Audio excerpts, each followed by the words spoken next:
Bien, vamos a leer entonces la palabra del Señor. Isaías 42, versos 6 y verso 7. Voy a leer. Dice, Yo Jehová te he llamado en justicia y te sostendré por la mano. Te guardaré y te pondré por pacto al pueblo, por luz de las naciones, para que abra los ojos de los ciegos, para que saques de la cárcel a los presos y de casas de prisión a los que moran en tinieblas. Gloria al nombre del Señor.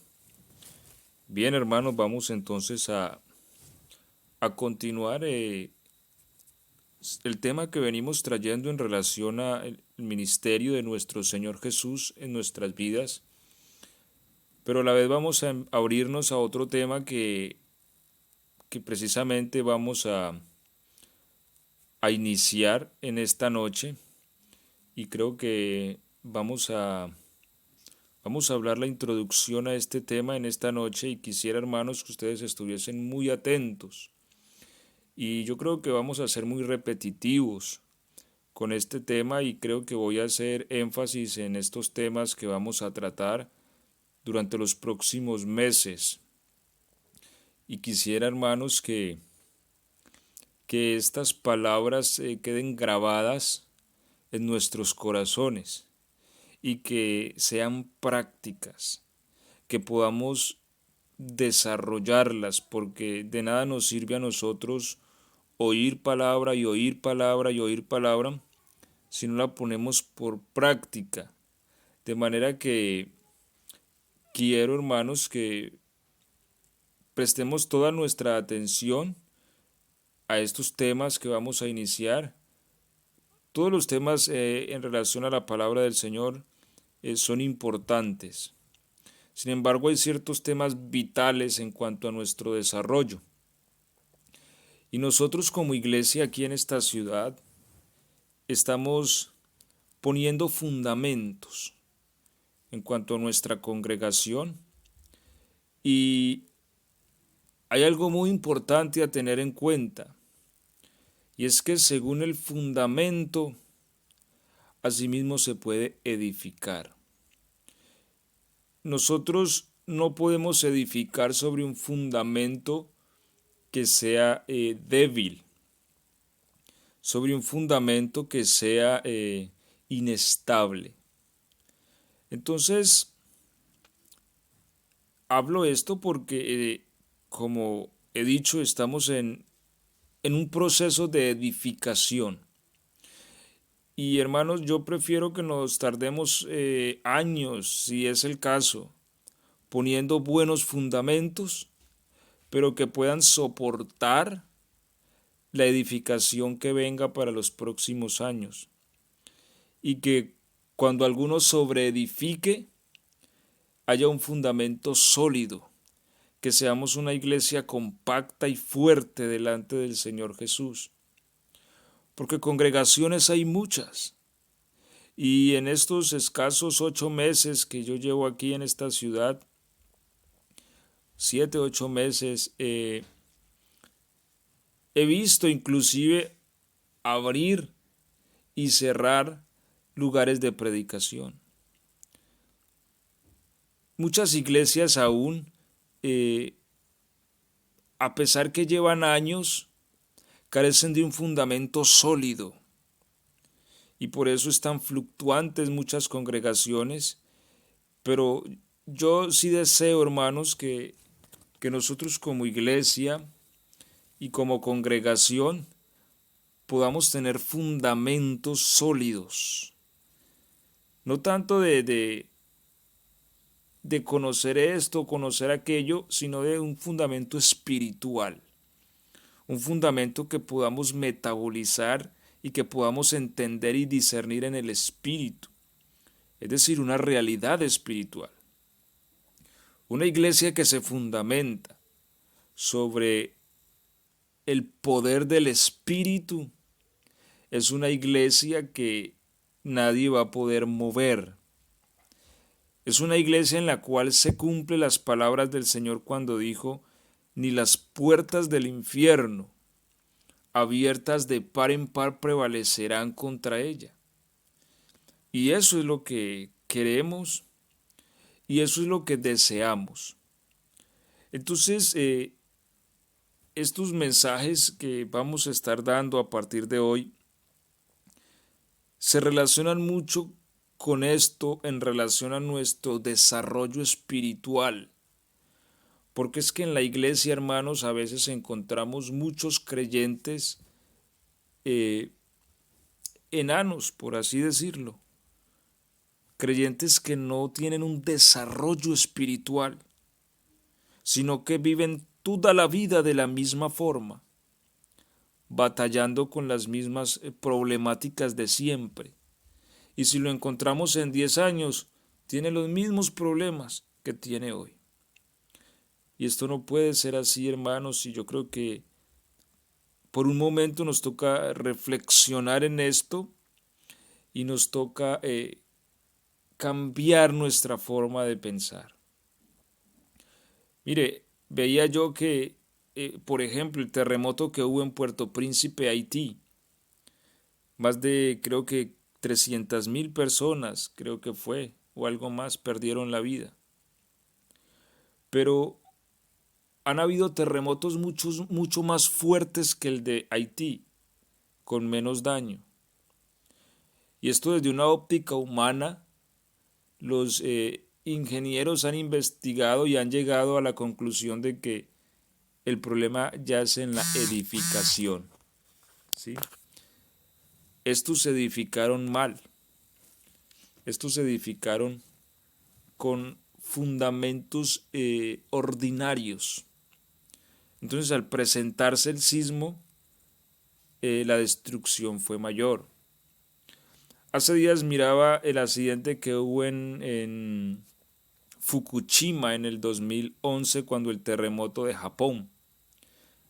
Fukushima, allí en esta ciudad hay una planta nuclear. 3 de sus reactores estallaron por el tsunami que hubo en esta ciudad.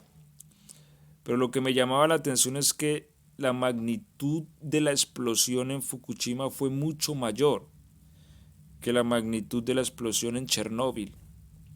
Chernóbil es una ciudad en Ucrania que, para los que no saben, un reactor nuclear explotó allí, creo que fue en el año 87,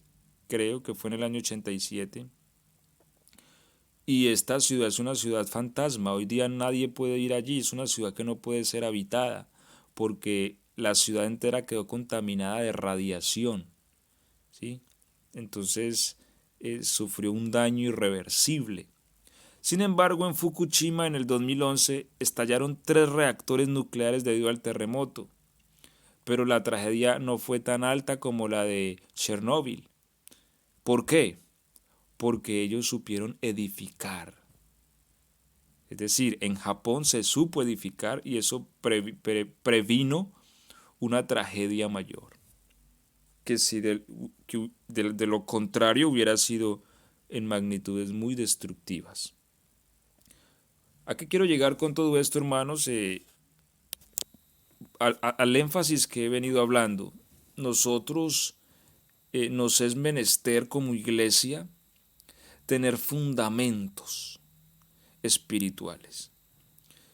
Nosotros vemos en Apocalipsis que el Señor habla a 7 iglesias y a cada una de ellas habla sus factores contrarios y sus factores positivos.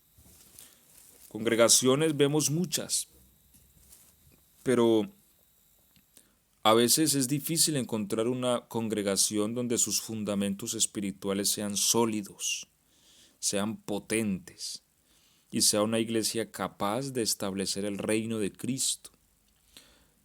Yo quisiera, hermanos, que nosotros trabajemos arduamente por eso, por ser una iglesia capaz de establecer el reino de Cristo en este lugar de Mar del Plata.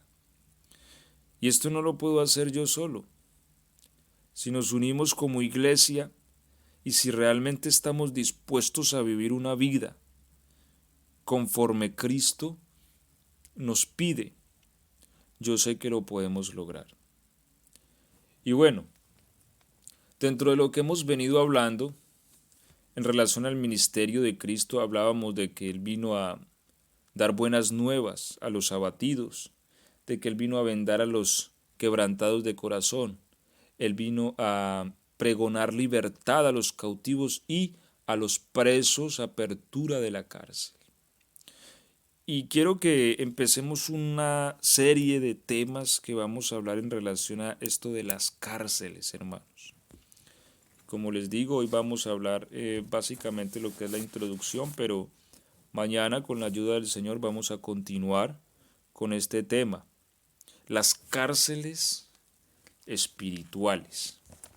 Aquí donde hemos leído que es una palabra profética referente a Cristo, donde dice: yo Jehová te he llamado en justicia y te sostendré por la mano, te guardaré y te pondré por pacto al pueblo, por luz a las naciones, para que abras los ojos de los ciegos, para que saque de la cárcel a los presos y de casas de prisión a los que moran en tinieblas.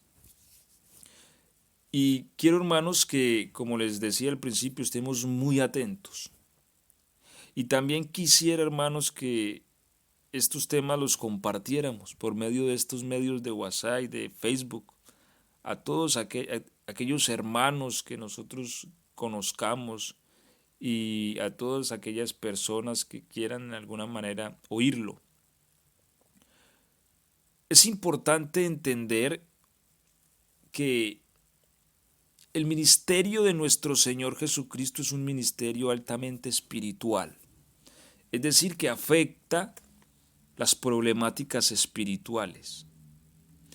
Entonces, cuando el texto dice para que abra los ojos de los ciegos y saque de la cárcel a los presos, a veces nosotros reducimos nuestro entendimiento del texto a aquellos ciegos de los ojos de su cuerpo, es decir, los que no pueden ver la luz de este sol que vemos todos los días, y de la casa de prisión a los que moran en tinieblas. Pero no se trata de eso, aunque el Señor sanó a muchos ciegos. El énfasis del ministerio del Señor es dar vista a los verdaderos ciegos. Por eso el Señor le llamó a los fariseos ciegos, porque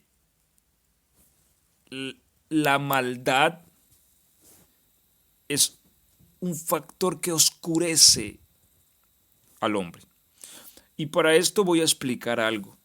Voy a empezar a desfragmentar algunas cosas para que podamos entender esto. Recordemos que la palabra de Dios manifiesta los componentes del ser humano, los cuales son cuerpo, alma y espíritu. El ser humano se compone de estos tres elementos. Nosotros entendemos en relación al cuerpo muchas cosas, porque lo vemos y lo podemos estudiar sus órganos, en fin. Pero a veces hay muchos misterios en relación al alma y al espíritu. Y es más, muchos cristianos ni siquiera saben qué es el espíritu.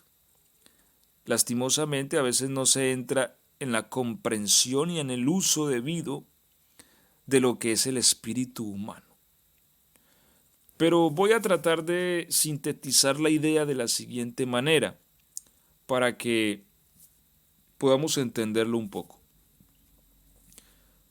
Nosotros somos almas, es decir, nuestro corazón, nuestras emociones, nuestros pensamientos, nuestra voluntad, nuestras decisiones se toman con el alma, aunque el espíritu y el cuerpo influyan en estas. Pero básicamente el alma es el ente que será juzgado por Dios. Cuando el hombre muere, la Biblia dice que el espíritu va a Dios quien lo dio. El polvo vuelve al polvo, pero el alma va a confinamiento, a esperar la resurrección de los muertos. Allí hay una desfragmentación total del ser, en la muerte. Entonces, ¿por qué tenemos cuerpo y por qué tenemos espíritu? Nosotros estamos puestos por Dios en un mundo físico. Para que el alma humana pueda interactuar con este mundo físico, entonces el alma necesita un sistema sensorial para poder conceptualizar y para poder sentir y percibir el mundo físico. Ahora, esto está en el cuerpo, que sabemos que tenemos 5 sentidos. ¿Cuáles son esos 5 sentidos? La vista, el tacto, el olfato, el gusto y el oído. A través de estos 5 sentidos, yo puedo interactuar y percibir el mundo físico. Yo me puedo levantar en la mañana y oír con mis oídos los pájaros cantar. Puedo abrir mis ojos y ver la luz del sol, ver las flores, ver nuestra familia. Puedo sentir el calor o el frío de la mañana a través del sentido del tacto. Puedo también gustar de un excelente desayuno a través del sentido del gusto. Y puedo también oler esos ricos aromas que nos da la vida a través del olfato. A través de esos 5 sentidos podemos interactuar con el mundo físico. Podemos tocarlo, podemos experimentarlo, podemos complacernos en ver la hermosura de éste. Podemos entonces hacer parte e interactuar con la creación física de este mundo a través de los sentidos del cuerpo. Estos entonces captan la información y la envían a la mente, que es un procesador de información y que lo captura el alma humana. Espero hacerme entender. Si alguno tiene dudas de lo que yo voy hablando, téngalas en cuenta, por favor, anótelas y las puede hacer, las puede preguntar y vamos aclarando algunas dudas. Ahora, el hombre, Dios lo puso aquí en este mundo para que interactuara con el mundo, dice la Biblia, para que lo gobernara y lo sojuzgara. Pero entendamos una cosa, que no solamente existe un mundo físico, sino que también paralelamente hay un mundo espiritual en torno a este. Un mundo que es imposible interactuar con él por medio de los sentidos del cuerpo. Es decir, el cuerpo humano no puede ver el mundo espiritual, no lo puede oír, no lo puede palpar. Ahora, no quiere decir que el mundo espiritual no se pueda tocar, porque nosotros en este mundo físico tenemos elementos químicos, ¿cierto?, que componen lo que llamamos la materia. Todo lo que tocamos está hecho de elementos químicos. Entonces, si usted, por ejemplo, agarró su moto, se montó en ella y se fue en su moto, esos componentes a través de los cuales se armó una moto están hechos de elementos químicos, que sabemos que son aquellos que nos enseñaron en química, la tabla periódica de los elementos químicos. Estos se unen, en fin, y forman entonces lo que es la materia. Ahora, el mundo espiritual también tiene sus objetos espirituales. Y esto creo que hemos hablado en alguna manera. Por ejemplo, los ángeles tienen espadas, dice la Biblia. ¿De qué elemento químico es hecha esa espada? Sabemos que no es de materia de la que nosotros conocemos. ¿Por qué? Porque no la podemos ver.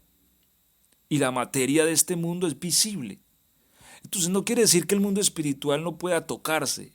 Él se puede tocar. Lo que pasa es que no puede ser tocado con el sentido del tacto del cuerpo humano.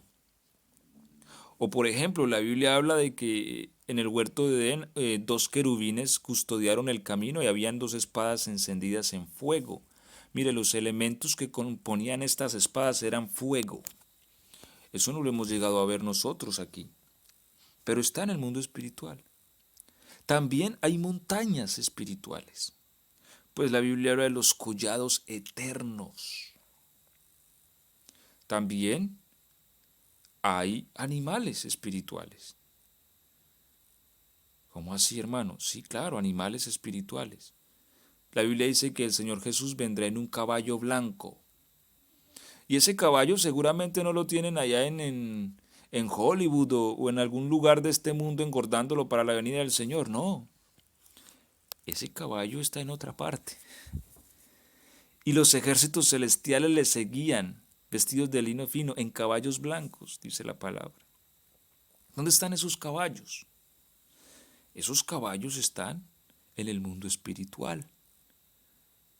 Entonces, en el mundo espiritual hay muchos animales, inclusive animales malignos, pues la Biblia habla de aves inmundas y espíritus aborrecibles. Entonces, de esto podemos hablar mucho.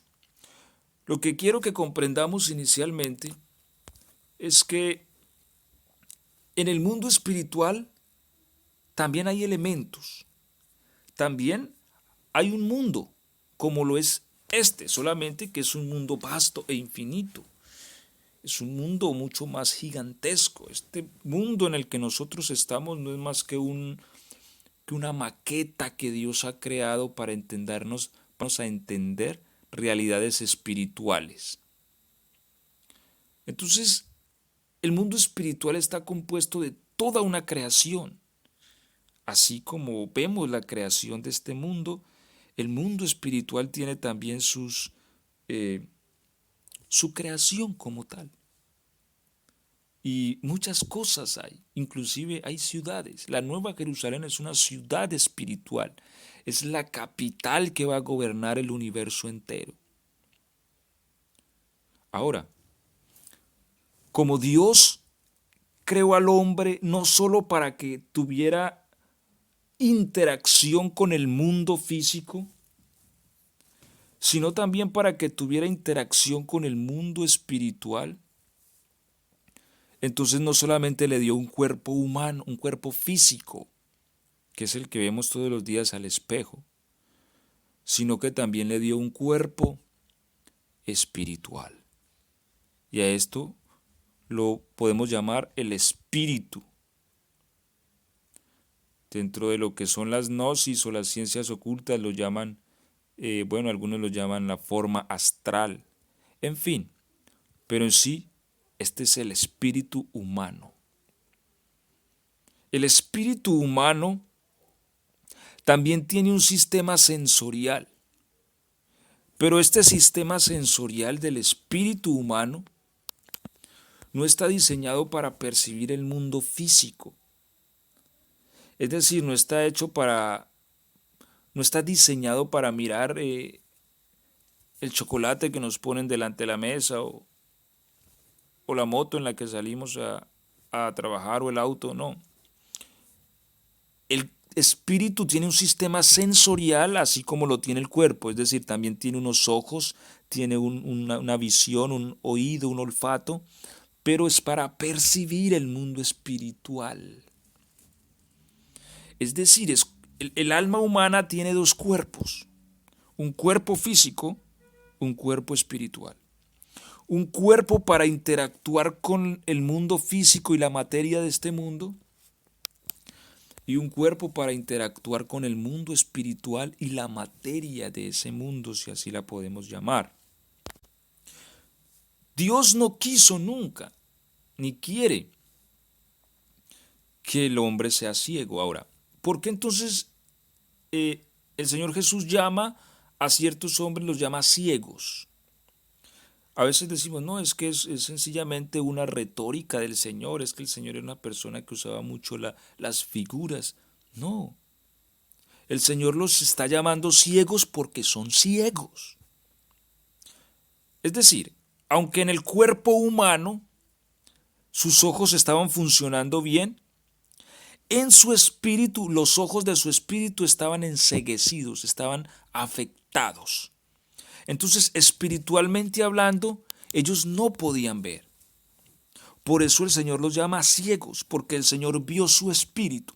Es decir, el Señor veía el cuerpo espiritual de ellos y los veía que estaban cegados, es decir, no podían mirar el mundo espiritual y por eso los llama ciegos, porque efectivamente lo eran.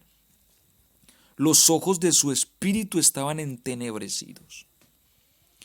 Y esto realmente ocurrió cuando el hombre se desconecta de su creador. Es decir, cuando el hombre se desconectó de Dios, lo envolvió las tinieblas. Y estas tinieblas lo desconectaron de la realidad y la percepción a la que Dios lo había llamado. Porque recordemos que Adán inclusive hablaba con Dios. Adán oía a Dios. Es decir, Adán interactuaba con el mundo espiritual. Eva también, mire, Eva habló con Satanás, con la serpiente. Ellos interactuaban con el mundo espiritual porque su espíritu estaba en una condición saludable. Es decir, su espíritu veía, oía, palpaba, gustaba. Su olfato estaba espiritual, funcionaba. Cuando el hombre se desconecta de su creador, las tinieblas cubren el espíritu y envuelven los sentidos, los entorpecen. Y por eso el hombre queda ciego en su espíritu, aunque los ojos de su cuerpo vean. Pero para Dios, más importante que los ojos del cuerpo son los ojos del espíritu. Y por eso el hombre quedó en tinieblas y quedó en oscuridad. Y por eso el Señor los llama ciegos, porque efectivamente lo eran. Entonces, de allí, hermanos, donde es importante tener esto claro para ir comprendiendo lo que vamos a ir hablando. Nosotros somos almas y Dios nos ha provisto de cuerpo físico y de cuerpo espiritual. Entonces lo que hace Cristo y uno de los propósitos, uno de los propósitos de la obra del Señor es vivificar, es poner en el hombre un espíritu nuevo y alumbrarlo. Es decir, que el espíritu humano retome su capacidad sensorial, su percepción del mundo espiritual, su percepción de las cosas espirituales. Que el espíritu humano pueda ver, oír, palpar, gustar y oler el mundo espiritual como lo era cuando fue creado. Esto es muy importante, porque de lo contrario el hombre no podrá entender esto. Por eso la Biblia al hombre que tiene su espíritu entenebrecido lo llama el hombre natural. Y dice que el hombre natural no puede percibir. ¿Sí? ¿Sí ves? O sea, su sistema sensorial está dañado. Él no puede percibir las cosas que son del espíritu, porque para él le son locura, pues se han de discernir espiritualmente. Es decir, yo no puedo comprender las cosas espirituales con los sentidos físicos, porque es que las cosas espirituales funcionan de una manera muy distinta. Por ejemplo, en el mundo espiritual hay cierta, el espíritu humano tiene ciertas capacidades que no posee el cuerpo humano. Por ejemplo, el espíritu puede proyectarse en el espacio. Es decir, aunque está conectado al alma, él puede proyectarse en el espacio. Por eso los brujos usan una práctica llamada la proyección astral o el desdoblamiento, pero que es una práctica que es prohibida, es una práctica que es un uso indebido del espíritu. Así como la fornicación es un uso indebido del cuerpo, así la proyección astral voluntariamente no es permitida. Aunque Dios lo ha hecho en diferentes ocasiones, con algunos de sus siervos. Por ejemplo, Juan habla de que él fue llevado en el Espíritu. Muchos profetas fueron transportados en su espíritu, inclusive mientras dormían también. Algunos de ellos narran y dicen, yo fui llevado en el espíritu. ¿Sí? Entonces, bueno, el espíritu tiene funciones que no tiene el cuerpo. El mundo espiritual manifiesta poderes y asuntos que no se ven ni se conocen en la esfera física. Por eso las cosas espirituales han de discernirse espiritualmente, de manera que el hombre que tiene su espíritu oscurecido y entenebrecido no puede entender las cosas del espíritu. ¿Por qué? Porque para él les son locura.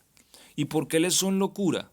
Porque estas cosas han de discernirse espiritualmente.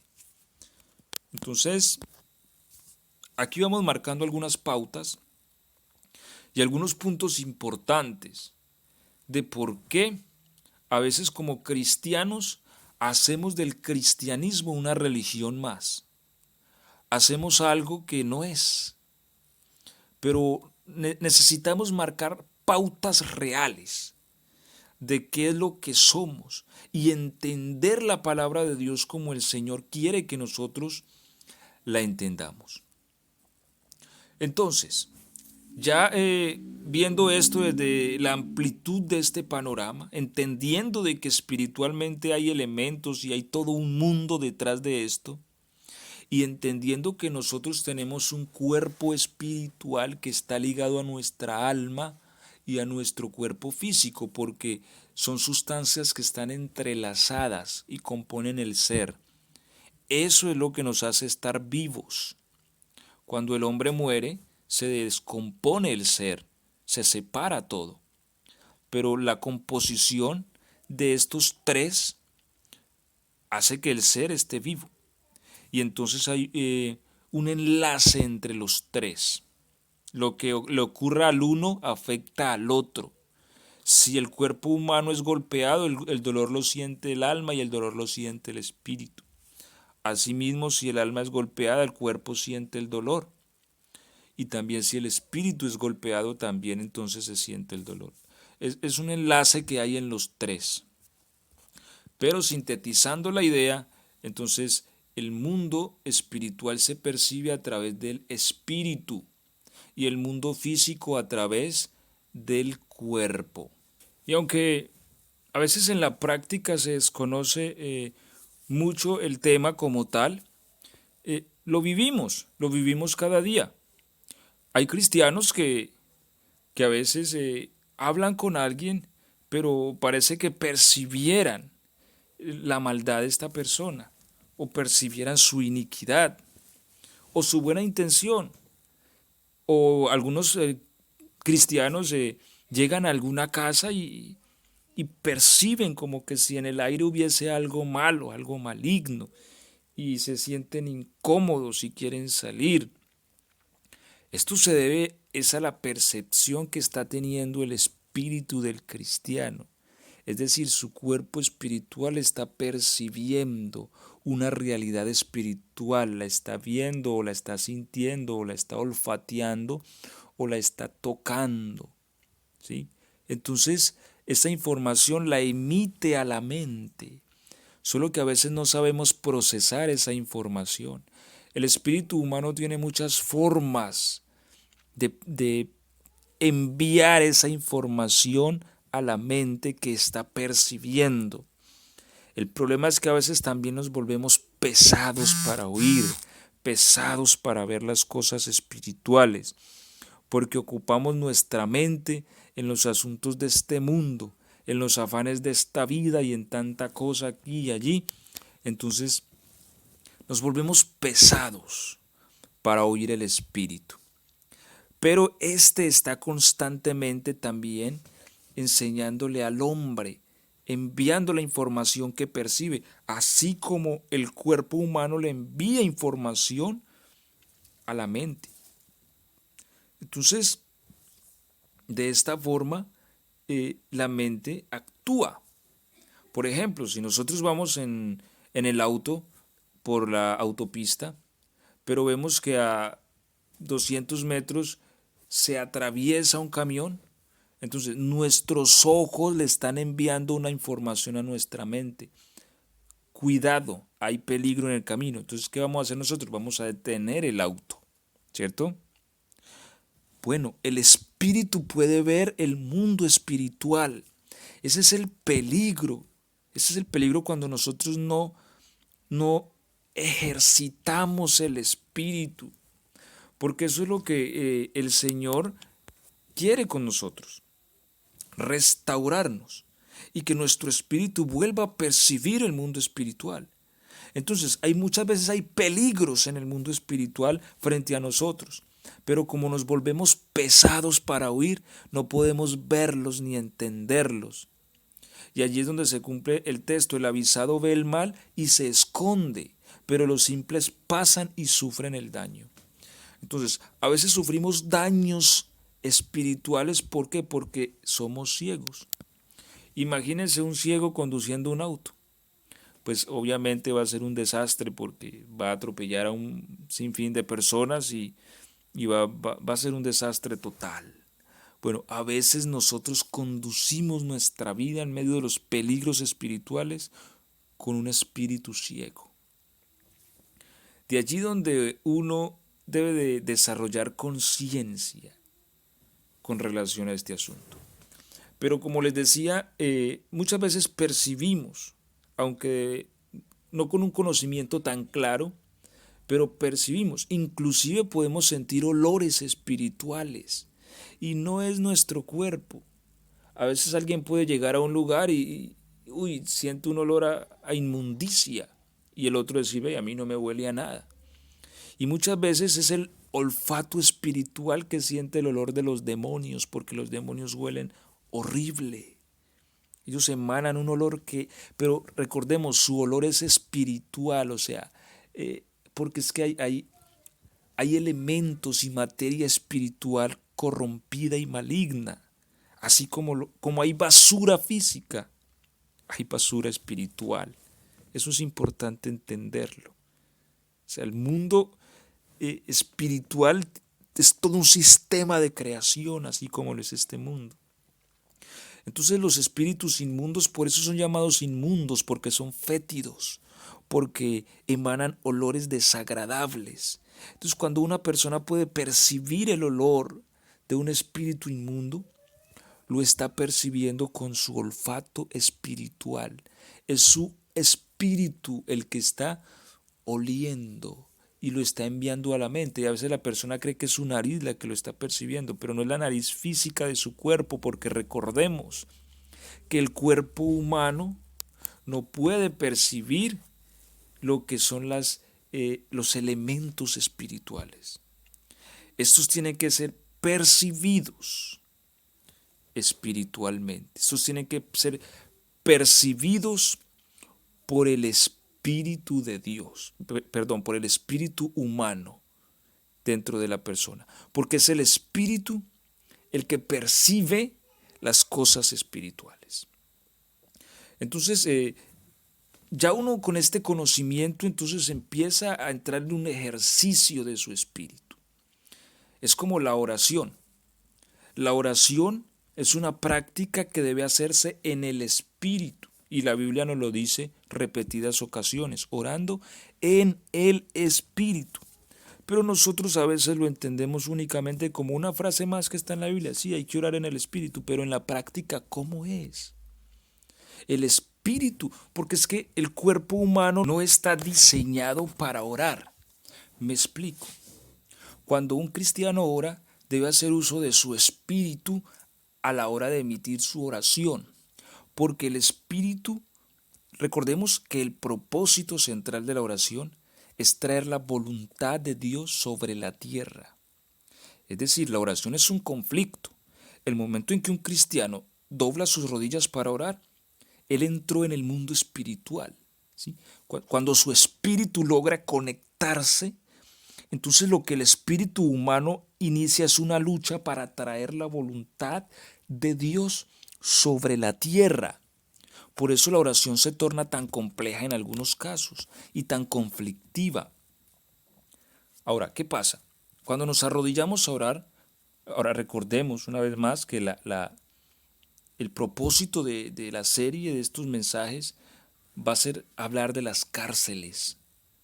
Cárceles.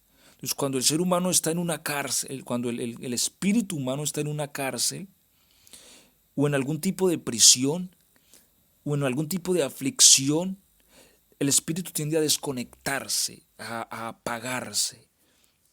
Entonces, cuando el cristiano va a orar, él se arrodilla, sí, pero él percibe que no hay conexión.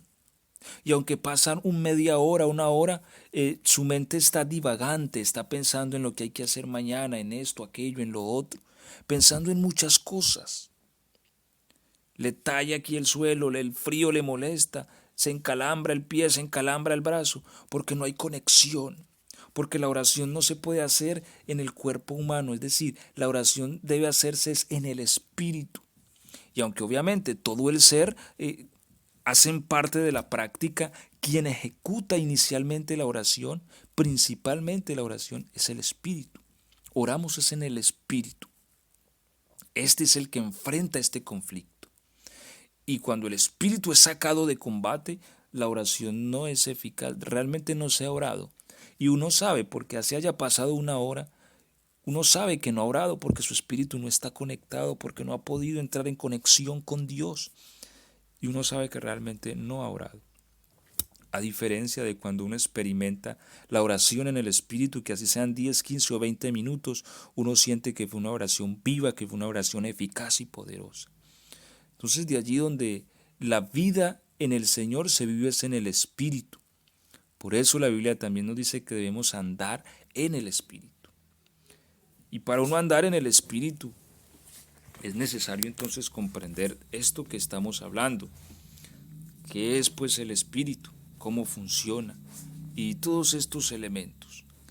Pero recordemos que el énfasis en el que vamos a hablar es en relación a las cárceles, porque es necesario que nosotros aprendamos lo que son prisiones y todos estos elementos que hacen una vida cristiana infructuosa, que a veces están allí y a veces los conocemos en parte los desconocemos y en partes a veces no los queremos ni conocer, pero que es importante conocerlos y no solo conocerlos, sino librarnos de todas estas cosas.